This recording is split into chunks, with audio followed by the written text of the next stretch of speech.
मकबूजा वादी में हम देख रहे हैं कि भारतीय बर्बियत का सिलसिला गुज़िश्ता हम देख रहे हैं कि इतने सालों से, मतलब 7 डेकेड्स गुजर चुके हैं, इतने सालों से जारी है। लेकिन 5 अगस्त 2019 को भारत ने वादी की जो हैसियत है वो तब्दील कर दी। वादी को एक तरह से हम कह सकते हैं कि जेल में तब्दील कर दिया। अब बैनुल-अक़वामी मुबस्सिरीन भी मानते हैं कि भारत कश्मीर में जुल्म कर रहा है और गैर कानूनी इक़दाम से अपने लिए सिर्फ नफरत खरीद रहा है। ये बात भारत और भारत के इंतहा पसंद चीमा साहब कब समझेंगे?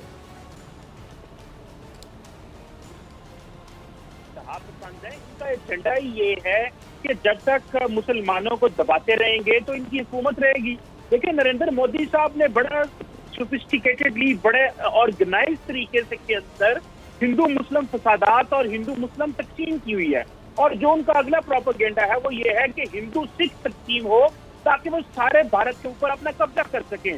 उनको ये भी बुरा लगता है कि पाकिस्तान सिखों के क्यों करीब है, हमने करतारपुर कॉरिडोर क्यों खोला, ये बागे बागे डिप्लोमेट लेके कश्मीर तो पहुंच गए, लेकिन कश्मीर को तो बंद किया हुआ है, कश्मीरियों को बंद किया हुआ है घरों में, और बाहर जो डिप्लोमेट्स हैं उनको घुमा रहे हैं, फिरा रहे हैं, उनको दरख्त दिखा रहे हैं, पहाड़ दिखा रहे हैं और कह रहे हैं जनाब बड़ा सुकून है। सुकून तो होगा जब लोगों को घरों में बंद किया है, उनके बुनियादी हकूक मुअत्तल किए हुए हैं, वहां पे जमहूरियत नाम की चीज नहीं है, वहां पे कोई इलेक्शन नहीं हुए, वहां पे दिल्ली से सरकार चीजें चलाती है। सो मैं समझता हूं कि भारत ने 2 किस्म के भारत रखे हैं। एक भारत वो जो आम, जहां पे कर्नल दानवीर सिंह जैसे जो रिटायर्ड कर्नल जिंदगियां गुजारते हैं और डिप्लोमेट्स और जो सियासी लोग जिंदगी गुजारते हैं, और एक भारत वो है जो मुसलमानों का भारत है, और वो भारत है जो कश्मीरियों का भारत है, जहां पे ना कोई बुनियादी हकूक जैसे हकूक है, ना वहां पे खवातीन और मर्दों को कोई हकूक है।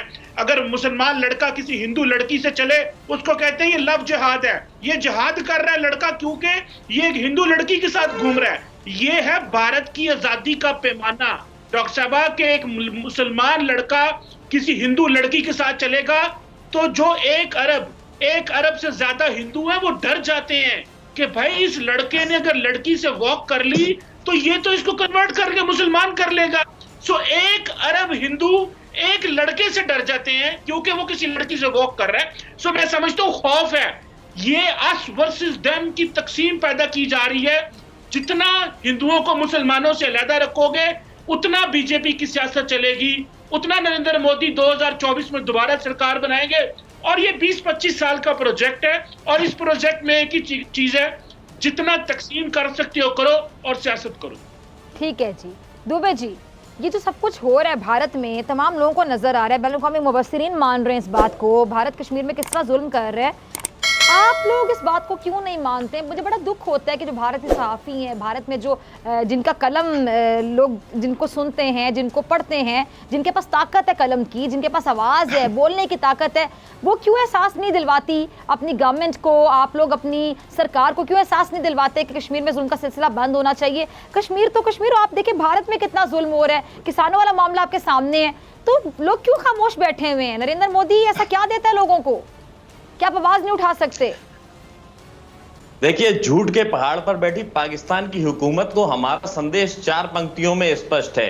तुम याद करो, अब्दुल हमीद ने पेट्रोल टैंक जला डाला, महज चंद दिनों में ही हमने बांग्लादेश बना डाला। तुम याद करो 90,000 उन बंदी पाक जवानों को, याद करो शिमला समझौता, इंदिरा के एहसानों को। खुले प्रशिक्षण, खुले शस्त्र हैं, खुली हुई शैतानी है, सारी दुनिया जान चुकी है ये हरकत पाकिस्तानी है। पीओके के नाम पर जो प्रोपेगेंडा आपने फैलाया है, पीओके में आपके यहाँ पर किस तरह की स्थिति बनी हुई है, किस तरह पाकिस्तान का झंडा उतार दिया गया, दुनिया से अब कुछ छुपा हुआ नहीं है। पीओके की हालात को बद से बदतर आपने बना दिया है। आप बात करते हैं भारत की कि भारत में पर्यवेक्षक आने चाहिए, विदेशी पर्यवेक्षक आने चाहिए, कभी न्योता क्यों नहीं देते पाकिस्तान में दुनिया के पर्यवेक्षकों को कि आकर पाकिस्तान की हालत भी तो जनाब एक बार देख ले कम से कम। सर्वविदित है कि पाकिस्तानी हुकूमत की दाल रोटी भारत के भरोसे चलती है, लिहाजा वहां के सियासी दल नफरत की आग पर सियासी रोटियां सेकते हैं। जब पाकिस्तान में आतंकी प्रशिक्षण होते हैं तब जुबान नहीं खुलती, लेकिन भारत में पत्ता भी ले तो पाकिस्तान अपना उल्लू सीधा करने की कोशिश करना शुरू कर देता है। ऐसा क्यों है, आप मुझे जवाब दीजिए। कुछ ऐसा ही हाल पाकिस्तान का है, और पाकिस्तान वैचारिक विकलांगता जैसी स्थिति में पहुंच रहा है। पाक की हुकूमत के इशारों पर वहां की आवाम में यह झूठी खुशफहमी पैदा करने की कोशिश की जा रही है कि पाकिस्तान की स्थितियां भारत से बेहतर है। अरे भाई, भारत से बेहतर नहीं है, बहुत गरीब देश है। आप देश प्रेम के नाम पर आवाम का ध्यान भटकाने की कोशिश मत कीजिए। जाहिर सी बात है, किसी भी देश के संभ्रांत नागरिक के लिए देश से बढ़कर कुछ नहीं होता, लेकिन पाकिस्तान की आवाम को देश के नाम पर आप अपने स्वार्थ सिद्ध करने में लगे हैं। सेना के आपके अधिकारी स्वार्थ सिद्ध करने में लगे हैं। कभी पाकिस्तान में यह सवाल क्यों नहीं उठाया जाता, पाकिस्तान के साफी ये सवाल क्यों नहीं उठाते कि पाकिस्तानी सैन्य अधिकारियों के पास जो धन दौलत आई है वो कहां से आई है, कौन सा ऐसा खजाना उनके हाथ लगा है। इधर उधर लंदन में, पेरिस में, अमेरिका में इतनी संपत्तियां पाक सेना के अधिकारियों के पास कहां से आई हैं। भारत की विदेश नीति 2 पंक्तियों में स्पष्ट है। सर्वे भवन्तु सुखिन सर्वे सन्तु निरामया सर्वे भद्राणि पश्यन्तु मां कश्चित् दुख भाग भवेत्। अर्थात संसार में सब सुखी रहे, सभी निरोगी रहे, सबका कल्याण हो, सभी का भला हो, विश्व में कोई दुखी ना हो। ये भारत की फॉरेन पॉलिसी है। बावजूद इसके इस भारतीय विदेश नीति के होने के बावजूद पाकिस्तान को ऐतराज है, पाकिस्तान का बैर समझ के परे है। ऐसा आखिर क्यों है भाई? पाकिस्तानी मीडिया सरकारी इशारे पर भारत के किसान आंदोलन की खबरों में मिर्च मसाला लगाकर आवाम के सामने परोसता है, और इमरान समर्थक फूले नहीं समाते, बड़े खुश होते हैं, हाँ ही बहुत अच्छा हो रहा है भारत में। ऐसा नहीं है, आप गलत फहमी में जी रहे हैं। सांस ले लें आप, आपका सांस ना बंद हो जाए। क्या आप बताइए, क्या पाकिस्तान, आप बताइए कि जी नहीं, पानी पीने की आवश्यकता नहीं है, पानी पीने की आवश्यकता नहीं है अभी। और जब पानी पीने की आवश्यकता होगी तो भारत में तो बहुत पानी है, लेकिन पाकिस्तान में मैंने सुना है कि काफी टैंकर वगैरह पानी बहुत है, टॉयलेट नहीं है। ये पाकिस्तानी आवाम को टैंकर भी नहीं मिलते पानी के, बड़ी मुश्किल है। भारत में पानी बहुत है, टॉयलेट्स नहीं है। पाकिस्तान में किसान आंदोलन नहीं हुए क्या? अभी कुछ हाल ही में किसान आंदोलन हुए हैं, ट्रैक्टर रैली निकाली गई है क्या पाकिस्तान में? किसानों का मामला तो दुनिया भर में हाईलाइट हो गया, पूरी दुनिया बेचारी परेशान होकर बैठ गई है किसानों के लिए। बेचारे किसानों के साथ क्या जुल्म हो रहा है। आपके यहाँ मामला दर्ज हुआ है? पाकिस्तान में कौन सा किसानों का इशू, कौन सा आपने पढ़ लिया कहीं पे, कहाँ पर आपने देख लिया? 184 इंटरनेशनल मीडिया हाईलाइट कर रहा है किसानों के इशू को। आप भारत के मीडिया को टारगेट करते हैं, उसे सरकारी प्रवक्ता बताती है, लेकिन ये अधूरा सच है। मैं आपको ठीक है, ये चौधरी परवेज, मैं आपकी तरफ आना चाह रही हूँ, आपने इनको भी सुना। ठीक है चौधरी साहब, मैं आपकी तरफ आ रही हूँ। आप कैसे देख रहे हैं ये जो किसानों का मामला है, उस पर भी दुबे जी साहब अपने आप को, अपनी गवर्नमेंट को, अपनी सरकार को डिफेंड कर रहे हैं। मुझे समझ नहीं आती है कि जहाँ पे इनकी सरकार गलत है, हमारे यहाँ तो हम देखते हैं कि जो प्राइम मिनिस्टर कुछ गलत करता है, हमारे यहाँ जो भी गवर्नमेंट कुछ गलत करती है, हम खुलकर आवाज़ उठाते हैं। अब कश्मीर में इतना जुल्म हो रहा है, इनको कश्मीर में जुल्म नज़र नहीं आता है। मतलब ये भारतीय क्यों अपनी सरकार को सपोर्ट करने पर आ जाते हैं? जर्नलिज्म क्या होता है, खुलकर बोलना क्या होता है? जब आप एक तज्जियाकार है तो आपको खुल के अपनी राय देनी चाहिए ना, आप सरकार के नुमाइंदे नहीं है। कैसे देखते हैं आप? अभी मुझे आपको मैं एक बात और बोलना चाहूंगा। ये सवाल बार बार उठता है कि भारतीय मीडिया सरकार की प्रवक्ता बनी हुई है। ये अधूरी बात है। क्यों उठता है? अच्छा, मैंने खुद ही जवाब दे दिया। ये अधूरी। अच्छा, अभी आपके भारत में उठते सवाल थोड़ा सा सब्र करें ना, अभी हमें भी सुन नरेंद्र मोदी के खिलाफ जो आवाज उठाने की जरूरत करते हैं, उसमें क्या किया जाता है बीजेपी गवर्नमेंट की जानिब से? आप बता दें जरा मुझे। करना चाहूंगा, आपका आखिरी 30 सेकंड लूंगा। भारतीय मीडिया में आपको ऐसा लगता है कि आलोचना नहीं की जाती सरकार की, आपकी ये गलतफहमी दूर कर देता हूं। भारतीय मीडिया में अभी भी अभिसार शर्मा, पुण्य प्रसून वाजपेयी, अतुल अग्रवाल जैसे कई सारे पत्रकार हैं जो लगातार सरकार से सवाल पूछते हैं, विभिन्न माध्यमों से सरकार से खुलकर सवाल पूछते हैं, आलोचना करते हैं। और भारतीय मीडिया को जब आप पूछते हैं तब केवल इतना बोलते हैं कि भारतीय मीडिया सरकार की प्रवक्ता बनी है। आप कभी ये नहीं बोलते कि ये लोग भी तीखे सवाल पूछते हैं और सरकार की आलोचना करते हैं। अगर आपको यकीन ना हो तो आप सोशल मीडिया प्लेटफॉर्म कई सारे निकालकर यूट्यूब पर चेक कर सकते हैं। भारतीय मीडिया सरकार की आलोचना भी करती है गलत कदम पर, और साथ साथ में सरकार से तीखे सवाल भी पूछती है। अच्छा जी, ठीक है जी, ठीक है। अब आपकी बात खत्म हो गई, मौका दे चौधरी साहब को, जरा वो भी बात कर लें। मैंने उनसे सवाल पूछा था। जी चौधरी साहब, बहुत शुक्रिया चौधरी साहब, आपने सबसे पहले तो ये बड़े तहम्मुल से अपनी बारी पर उनकी बात सुनी, उन्होंने इंटरप्ट किया, बहुत शुक्रिया जी। जी, अभी सबसे पहले तो मैं ये जो मोहतरम साफ़ी जर्नलिस्ट बोल रहे हैं, अभी मैं इनकी बात को सही मानूं या स्वामी की बात को सही मानूं कि जिसने कहा कि नरेंद्र मोदी ने अपने ही फौजी मरवा दिए, और ये अभी आगे चल के कहते हैं कि ये जो पाकिस्तान का किसी जगह से झंडा उतारने की बात कर रहे थे, खालिस्तान दिल्ली के ऊपर खालिस्तान का झंडा हमने नहीं लगाया भाई, वो किसानों ने अपनी मेहनत, जुर्रत और हिम्मत से लगाया है जो उनके ऊपर जुल्म हो रहा है। और अभी ये फरमा रहे थे कि पाकिस्तान के अंदर जो भी हुकूमत होती है वो इंडिया नहीं, ये इंडिया में जब भी कभी नरेंद्र मोदी का इलेक्शन हुआ तो उसने कहा मैं पाकिस्तान के ऊपर सर्जिकल स्ट्राइक करूंगा। इंडिया के अंदर जो भी गवर्नमेंट आई है उसने पाकिस्तान की, उनकी सियासत पूरी पाकिस्तान के गिर्द घूमती है। और फिर ये कहते हैं कि पाकिस्तान एक गरीब मुल्क है। भाई गरीब मुल्क है तो पंगा तो हमसे ले रहे हो और पंगे का जवाब भी ले रहे हो। अभी ये बात हो रही थी चाय के ट्विटर की, अभी अगले 8 दिन के बाद अभिनंदन की चाय का जिक्र भी आ जाएगा, वो भी ये साफ़ी साहब को जो है मेरी तरफ से भी एक चाय पिलाएंगे।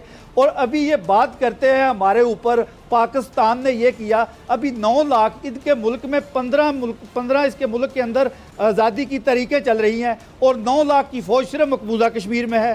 पिछले 5 अगस्त 2019 से इन्होंने 375 और 358 ख़त्म करके दुनिया को क्या पैगाम दिया है। अभी ये कहते हैं कि हिंदुस्तान का मीडिया बड़ा आज़ाद है। अगर आपका मीडिया आज़ाद है तो आप हकीकत लोगों को क्यों नहीं बताते हैं। अभी कश्मीर में आप लोग जो यूरोपियन पार्लियामेंट के सहाफ़ियों को ले गए हैं, बैरोक्रेटों को ले गए हैं, आप उनको वहाँ पर दरख्तों की ज़ियारत कराने, पहाड़ों की ज़ियारत कराने, आप लोगों से मिलाए ना। अभी आपने कहा कि पाकिस्तान के अंदर, मैं आपके इसी प्रोग्राम में उन्हीं यूरोपियन पार्लियामेंट के तमाम एम्बेसडर को ये दावत देता हूँ, आओ आज़ाद कश्मीर में और पाकिस्तान के बलोचिस्तान में, KPK में और जहाँ जहाँ फांटा में आप लोग आना चाहते हैं, हम आज़ादी से आप लोग को घूमने देंगे।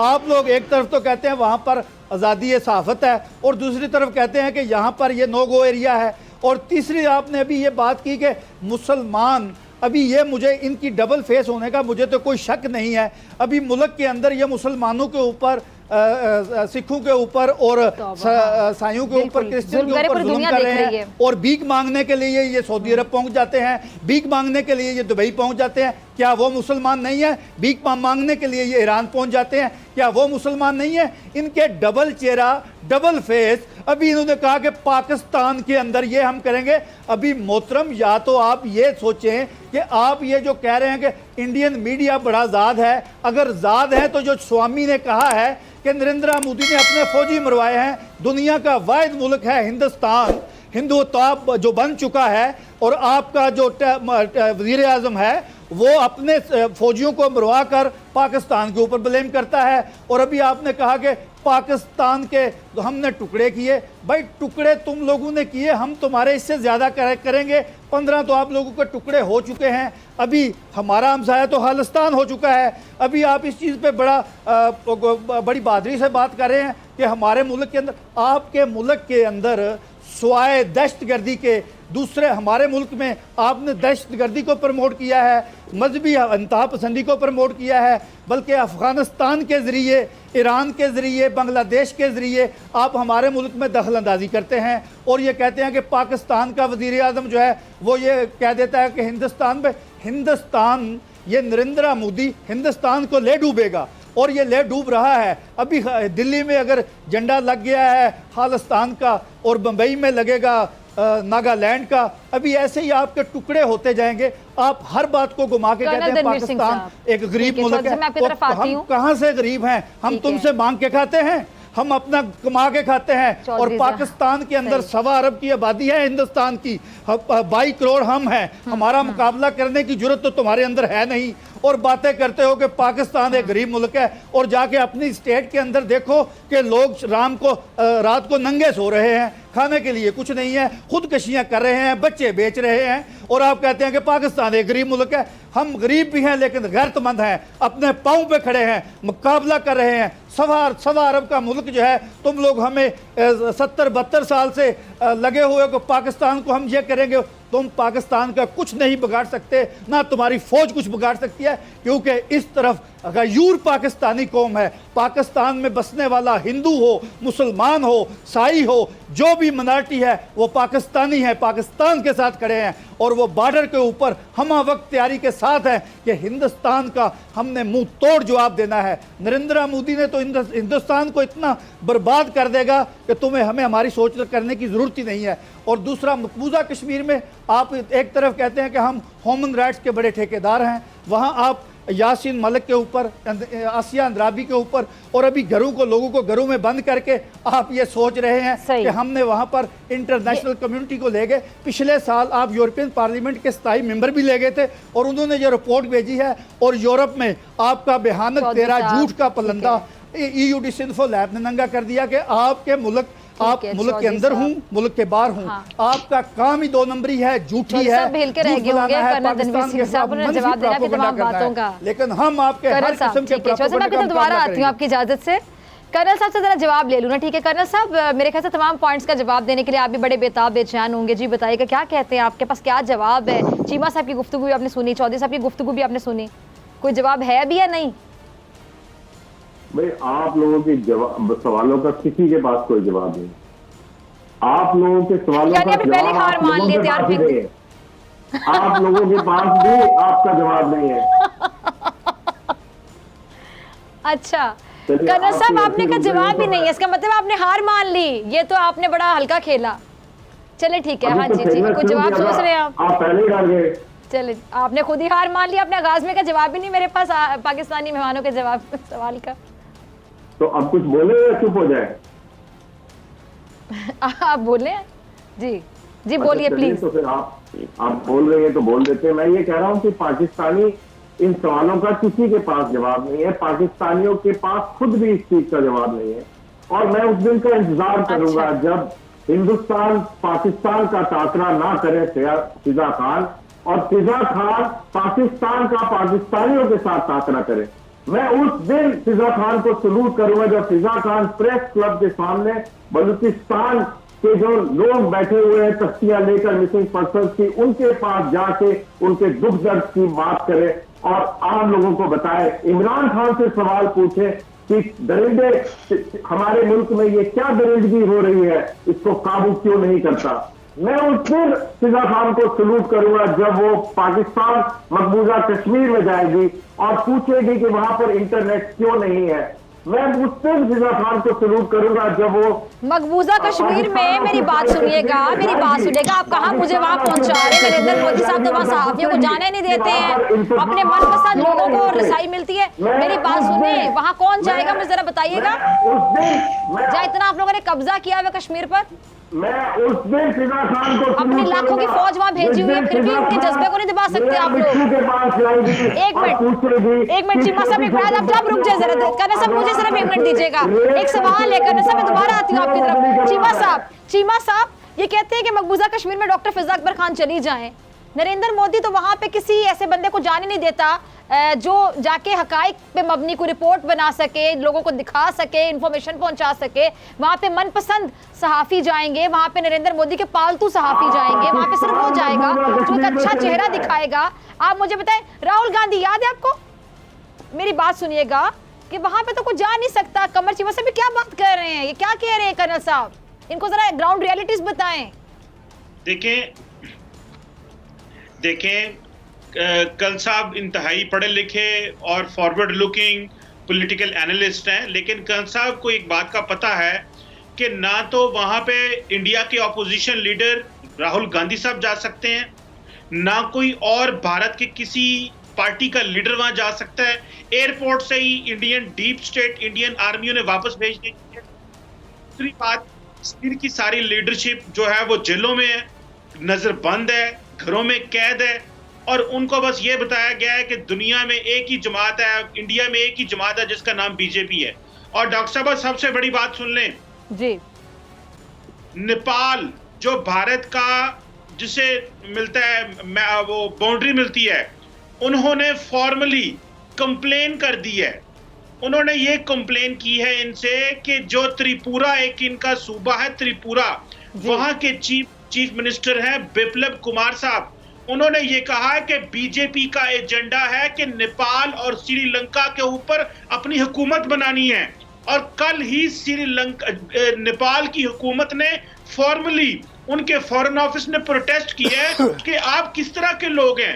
एक तरफ कश्मीर पे कब्जा किया हुआ है, अभी श्रीलंका और नेपाल पे भी कब्जा करेंगे आप। और ये मैं नहीं कह रहा, ये त्रिपुरा जो सूबा है इनका, त्रिपुरा, वहां के चीफ मिनिस्टर बिप्लब कुमार ने कहा है। और नेपाल की हुकूमत अब तक इनके साथ प्रोटेस्ट कर चुकी है और क्लैरिफिकेशन मांग चुकी है। और ये कहते हैं कि हाँ जी, हमने जितने भी लाइक माइंडेड, और ये जो अखंड भारत है, हमने, कश्मीर तो कोई चीज ही नहीं है ना। आप देखें कहां श्रीलंका, जहां भी थोड़े थोड़े हिंदू मौजूद हैं, वहां पे बीजेपी की और भारत की हुकूमत होगी। ये एजेंडा है। मुसलमान तो थर्ड ग्रेड सिटीजन है, सिख थर्ड ग्रेड सिटीजन है, ईसाइयों की वैल्यू कोई नहीं है। एक हिंदू, सिर्फ हिंदू राज करेगा। और ये याद रखें, बहुत बड़ी सिविल वॉर होने वाली है इंडिया के अंदर। और सिविल वॉर कोई फाइनेंस और फंड नहीं करेगा, ये बीजेपी कराएगी हिंदुओं और सिखों की। सिख जो है ना, सिख वो इस तरह की कौम है कि वो खुददार और गैरतमंद कौम है। जिस तरह मुसलमान 75 साल से लड़ रहे हैं कश्मीर में, सिखों को तो अभी देखा ही नहीं है बीजेपी ने। और साथ में नेपाल को भी ले लें और साथ में श्रीलंका को भी ले लें। और जो मेरे भाई यहाँ कह रहे थे, बाकी already red corridor, naxalite movement, India का प्रॉब्लम ये है, अगर सिख हकूक मांगे उन्हें कहते हैं ये खालिस्तानी दहशतगर्द हैं। मुसलमान हकूक मांगे उन्हें कहते हैं ये जिहादी हैं और दहशतगर्द हैं। अगर नक्सलाइट वहां पे रेड कॉरिडोर वाले अपना हक मांगे, कहते हैं ये अर्बन टेररिस्ट हैं। नरेंद्र मोदी के दिमाग में एक चीज आ गई है कि सबको दहशतगर्द बना दो, सिख, मुसलमान, ईसाई सारे दहशतगर्द बना दो। खित्ते में जहां जहां हिंदू कौमियत है वहां पे कब्जा कर लो, और मुसलमानों को तो पहले हकूक कोई नहीं है। सो ये है नजरिया नरेंद्र मोदी साहब का और बीजेपी का। डॉक्टर फिजा, पूछ लें आप इनसे कि क्यों नेपाल पे और श्रीलंका पे हुकूमत करना चाहते हैं, क्यों कब्जा करना चाहते हैं, और क्या इनके चीफ मिनिस्टर, त्रिपुरा के चीफ मिनिस्टर बिप्लब कुमार ने ये कहा है या नहीं कहा, और नेपाल की सरकार ने प्रोटेस्ट फॉर्मली किया कि नहीं किया। पूछे जरा अपने पैनलिस्ट से। जी कर्नल साहब, दुबे जी मैं आपकी तरफ आती हूँ। कर्नल धर्मवीर सिंह साहब जी बताइएगा। इतना डर गए आप, मेरे सवालों से इतना डर गए कि आप एकदम बीच में इंटरप्ट करके भागे। प्रोपेगेंडा से कोई फर्क नहीं पड़ेगा। आप मुझे बताइए कि मियां मिट्टू के पास आप कब जाएंगी और ये पूछेंगी कि 16-16 साल की लड़कियों को अगवा करके और वो मुसलमान क्यों बनाता है? कब जाएंगे आप सिंध के गांव के अंदर और हिंदुओं की हालत वहां पूछेंगे कि वहां पर उनके ऊपर जुल्म क्यों होता है? क्यों आपके मुल्क में अहमदियों के ऊपर जुल्म होता है? क्यों आपके मुल्क के अंदर शियाओं को मारा जाता है? क्या बात है फिजा, ऐसा क्या कारण है कि आपके मुल्क से बांग्लादेश अलहदा हो गया और अब वो खुशहाली के रास्ते पर है? कुछ तो होगा आपकी साजिश थी वो। नरेंद्र मोदी साहब तो अलग इन चीजों को ऑन करते हैं कि हमारी साजिश, हमने कैसे साजिश की।